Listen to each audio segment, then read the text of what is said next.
Afternoon. So really interesting thing today. I want to show you about the power of price action around moving averages. Particularly, as I've always tried to mention, I try and focus on price action where it's close to the moving averages and either moving away from it one way or another, going long or short. Here earlier this morning we had a buy signal, which in all honesty was looking okay, because it's close to the moving averages, and that gives you good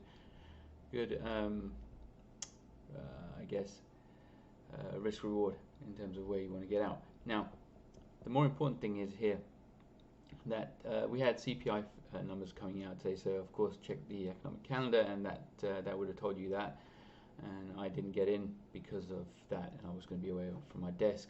But what's more interesting is I want to show you how important this PipsPredator is in assessing the moving averages, MACDs and stochastics, because this is precisely what we look for as professional traders.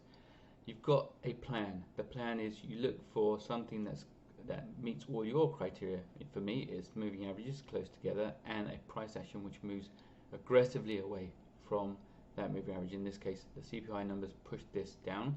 It closed on its low. I would have been getting into this at the end of the day, so I would have protected myself from this one anyway. But this, I'm in literally the very next moment, and then the signal came out as well. So that's how powerful this PipsPredator can be.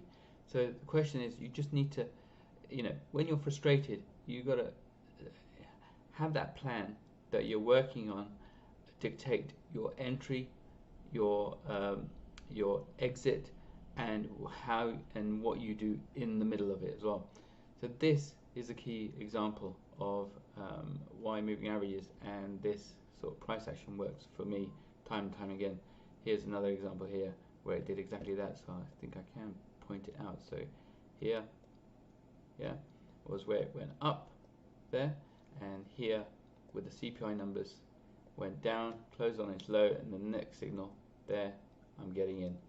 Hope that makes sense, and good luck.